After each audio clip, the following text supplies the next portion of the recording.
Violet slammed the door of her modest Victorian home in San Francisco's Castro district, her hands trembling as she clutched the empty bank statement. "How could you do this to me, Adriana? After everything I've given you."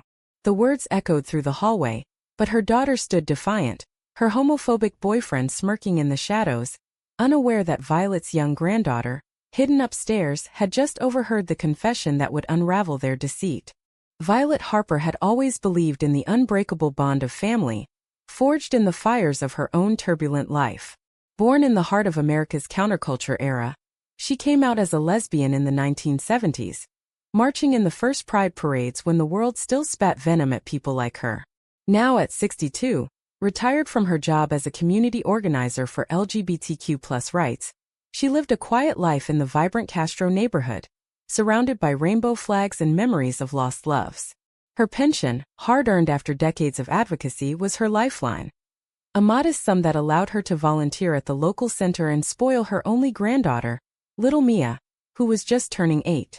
Adriana, Violet's daughter from a brief, ill-fated marriage in her youth before she fully embraced her identity, had grown up in a home filled with love and acceptance.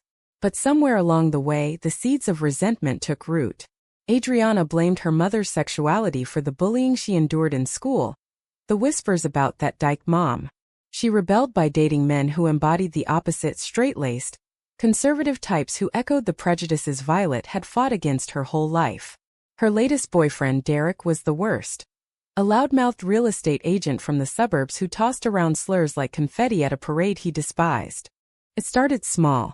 Adriana asked for loans to get back on her feet after losing her job as a barista. Violet, ever the doting mother, dipped into her savings. But when Adriana moved in with Derek, the requests escalated. "Mom, we need help with the rent," she'd say, her eyes avoiding Violet's gaze. Violet didn't question it at first. Family was family. But then the bank called. Her pension fund, meticulously built over 30 years, was drained, transferred in chunks to an account in Adriana's name.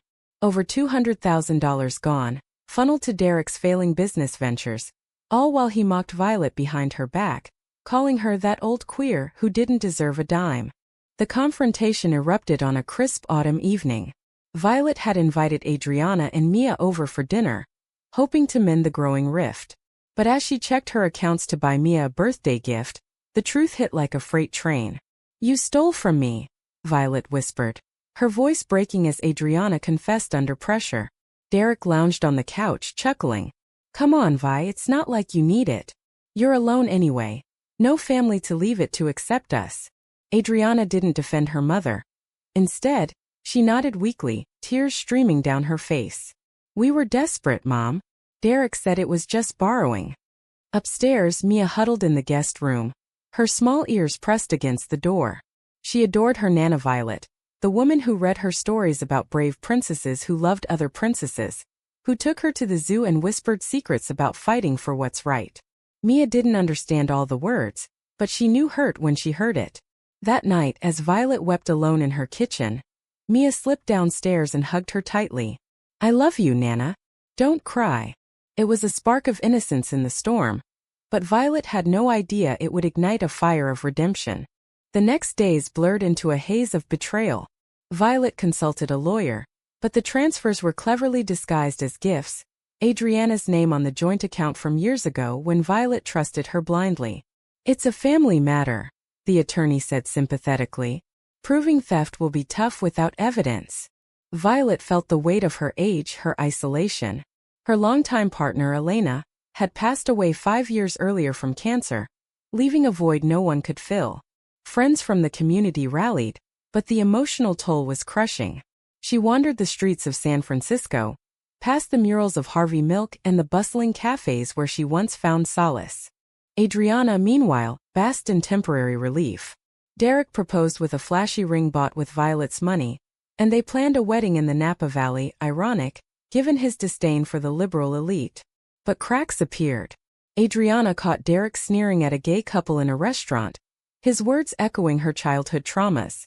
Doubt crept in, but she pushed it down, convinced this was her path to normalcy. Mia, however, couldn't forget. At school, she drew pictures of her family, Violet holding hands with Elena in heaven, Adriana looking sad. Her teacher noticed and asked questions, but Mia kept the secret close. One evening as Adriana tucked her in, Mia asked innocently, "Mommy, why did you take Nana's money? She worked so hard for it." Adriana froze, the guilt slamming into her like a wave. "It's complicated, sweetie. Grown-up stuff." But Mia's wide eyes pierced her soul. Violet tried to move on, volunteering more at the LGBTQ+ youth center. There she met Sarah, a 55-year-old artist with kind eyes and a laugh that reminded her of Elena.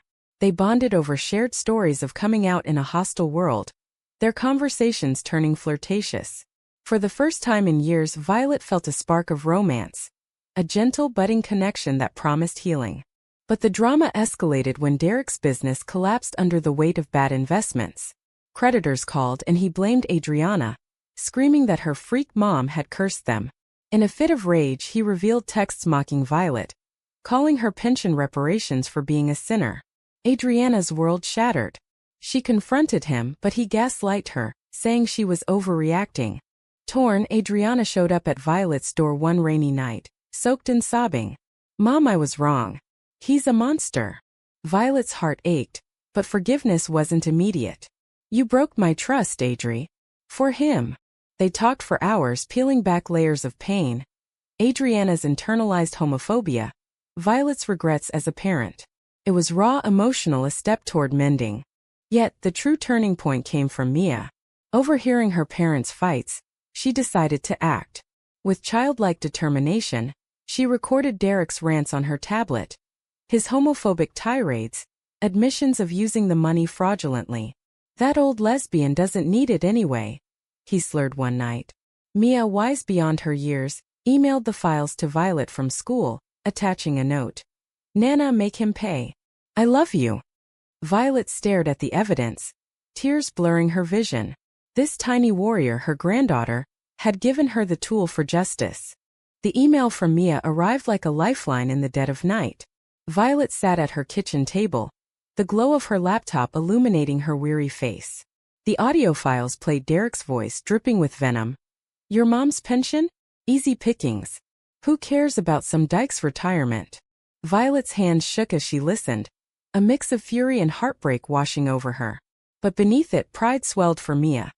This brave little girl who saw injustice and refused to stay silent.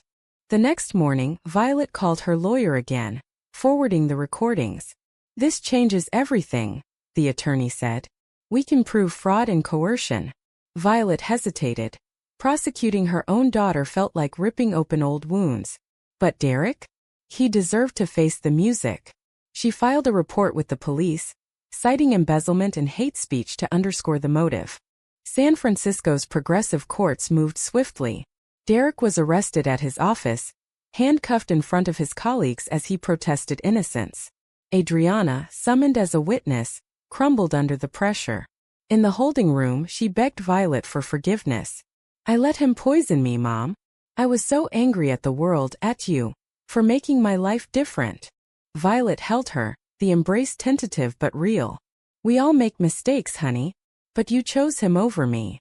The trial became a media sensation in the Bay Area, headlines screaming about family betrayal and homophobia in modern America. Violet testified with quiet dignity, recounting her life's work fighting for equality, only to be robbed by prejudice in her own home. "My pension wasn't just money," she said, voice steady.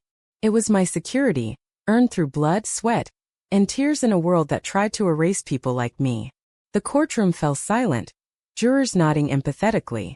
Sarah, the artist from the center, attended every session, her presence a balm for Violet's soul. They shared stolen moments in the courthouse cafe, hands brushing as Sarah whispered encouragement. "You're stronger than you know," she'd say, her eyes sparkling. Their connection deepened, evolving into tender dates. Walks along the Embarcadero, picnics in Golden Gate Park. Sarah's art, vibrant abstracts inspired by queer history, mirrored Violet's passion. For the first time since Elena, Violet allowed herself to fall slowly into love's embrace. Adriana, meanwhile, navigated her own turmoil. Living temporarily with a friend, she attended therapy, unpacking years of resentment. Mia stayed with Violet during the chaos, the two bonding over baking cookies and storytelling. Nana, will Mommy be okay? Mia asked one evening, her small hand in Violet's. She will, sweetheart. We're family, we fight, but we heal. Derek's defense crumbled under the weight of evidence. He tried to paint Adriana as the mastermind, but the recording sealed his fate. Convicted of fraud in order to repay the stolen funds, though much was gone, he faced jail time. In a dramatic twist, he lashed out in court, spewing homophobic slurs at Violet. The judge, a stern woman with a rainbow pin on her lapel, added hate crime enhancements. This city stands for inclusion, she declared. Your bigotry has no place here. As the gavel fell, Adriana approached Violet outside the courthouse. I'm so sorry, Mom. I lost myself. Violet pulled her into a hug, tears mingling. I forgive you, Adri, but we rebuild from here together. It was a moment of raw emotion, the drama peaking in cathartic release. Life began to mend. Violet's community rallied, crowdfunding to replace some of the lost pension. Sarah moved in, their home filling with laughter and art. Adriana divorced Derek, his assets seized for restitution, and focused on rebuilding her life, working at a nonprofit for at-risk youth. Mia thrived, her act of courage celebrated in a local news story as a symbol of generational hope. But shadows lingered. Adriana struggled with guilt, her therapy sessions unearthing deep-seated issues. One night, she confessed to Violet over coffee. I envied your freedom, Mom. You lived authentically while I hid behind normalcy. Violet nodded, sharing her own vulnerabilities, the loneliness after Elena, the fear of aging alone. Their talks bridged the gap, turning pain into understanding. Mia's role became legendary in their family lore. My little Avenger, Violet called her, gifting her a superhero cape. The child, with her innocent wisdom, taught them all about unconditional love. Family means helping, not hurting, Mia said simply, her words a mantra for healing. As winter turned to spring, Violet and Sarah exchanged vows in a small ceremony at the Castro's iconic theater. Adriana stood as maid of honor, Mia scattering petals. It was a testament to resilience, love conquering betrayal. Yet, the story wasn't without its bittersweet notes. Derek's appeals dragged on, a reminder of lingering hate. But in their San Francisco haven, surrounded by allies, they found peace. Violet reflected on it all during a quiet evening stroll with Sarah. Life's full of plot twists, she mused. But the heart always finds its way. Sarah squeezed her hand. And ours led us here, to each other, to family. The city lights twinkled below, a beacon of hope in America's diverse tapestry. With Derek behind bars, the family entered a fragile era of reconstruction. Violet's home, once echoing with solitude, now buzzed with activity. Sarah's canvases adorned the walls, splashes of color mirroring the emotional revival. Adriana visited often, her apologies evolving into genuine efforts, helping with chores, attending pride events to confront her biases. I see now what you fought for, Mom, she admitted during a march, rainbow flags waving around them. Violet smiled, linking arms. It's never too late to learn. Mia's influence grew profound. The 8-year-old, with her curly hair and inquisitive eyes, became the glue holding them together. She organized family nights, where they shared stories around the dinner table. Tell me about Elena again, Nana, she'd request, and Violet would recount tales of their love, meeting at a women's rights rally, building a life amid Reagan-era backlash. These moments wove threads of history into their present, fostering empathy. But drama simmered beneath the surface. Adriana's therapy unearthed painful memories. The divorce when she was 5, classmates taunting her about having 2 moms, after Elena moved in. I felt like an outsider, she confessed to Violet one tearful afternoon. I blamed you for that. Violet listened, her heart aching. I tried to shield you, but the world was cruel. I'm sorry if I failed. Their dialogue, raw and honest, peeled away layers of resentment, revealing the deep love buried underneath. Sarah brought romance back into Violet's life, a gentle flame amid the chaos. They explored San Francisco's hidden gems, cozy bookstores in Haight-Ashbury, sunset cruises on the bay. Sarah's touch was healing, her whispers affirming. You're my muse, she'd say, sketching Violet's profile. Their relationship, built on mutual respect, contrasted sharply with Adriana's toxic past. Watching them, Adriana yearned for her own healthy connection, vowing to choose better. The financial fallout lingered. With Derek's assets liquidated, Violet recovered half her pension, but the rest was lost to his schemes. She adapted, teaching workshops on LGBTQ+ history for extra income. The community center became her sanctuary, where youth shared stories echoing her own. One teen struggling with coming out reminded Violet of Adriana's youth. "How do I tell my family?" the girl asked. Violet advised gently. "With truth and patience. Love wins even if it takes time." High drama struck when Derek's family intervened. His conservative parents from rural Texas sued for custody of Mia, claiming Adriana was unfit due to her association with immorality. The petition cited Violet's sexuality as a corrupting influence. Outraged, Violet rallied her network. Lawyers from Lambda Legal stepped in pro bono. The custody battle turned ugly, with depositions dredging up old prejudices. In court, Adriana testified fiercely. "My mother is the most loving person I know. She taught me acceptance, something I forgot for too long." Mia, interviewed privately, declared, "I want to stay with Mommy and Nana. They're my heroes." The judge, moved by the child's clarity, ruled in their favor. "This is 2026 America," she stated. "Bigotry doesn't dictate family." The victory was sweet but exhausting. Violet collapsed into Sarah's arms afterwards, sobbing. "I thought we'd lost her." Sarah held her close. "We're unbreakable now." Their bond strengthened, culminating in a romantic getaway to Big Sur. Waves crashing as they renewed their commitment under the stars. Adriana, empowered by the wind, pursued her dreams. She enrolled in community college, studying social work to help families like theirs. "I want to make amends," she told Violet, "by paying it forward." Mia beamed with pride, her small acts of kindness inspiring all. Yet human frailty persisted. Adriana slipped once, contacting Derek in prison for closure. His manipulative words stirred old doubts, but she hung up, confiding in Violet. "He almost pulled me back." Violet nodded wisely. "Healing isn't linear, honey. We're here for you." As summer bloomed, the family picnicked in Dolores Park, laughter echoing amid the city's hum. Violet watched Adriana play with Mia, Sarah by her side. It was a portrait of redemption. Betrayal transformed into deeper connection. But fate twisted again. News arrived. Derek, released early for good behavior, vowed revenge. Anonymous threats appeared, letters spewing hate. Violet installed security, but fear gnawed. "We can't let him win," Sarah urged. In a climactic confrontation, Derek showed up at Adriana's apartment, demanding money. Mia, home alone briefly, called Violet in panic. The family converged, police in tow. Derek ranted, but seeing Mia's defiant stare, the same child who'd exposed him, he deflated. Arrested for harassment, he faced extended probation. The ordeal cemented their unity. Violet reflected. "Pain forged us stronger." Sarah agreed, their love a lighthouse in the storm. Mia's wisdom shone brightest. "Love is love, right, Nana?" she said, echoing pride slogans. Violet hugged her. "Always, my dear." In America's melting pot, their story became a beacon of hope, proof that even in division humanity prevails. The threats from Derek faded into legal restraints, but their echoes lingered in quiet moments.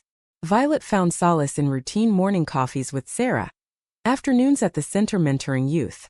"You've turned tragedy into triumph," a mentee told her once, inspired by her tale. Violet smiled humbly. "It's the human spirit, resilient, even when broken."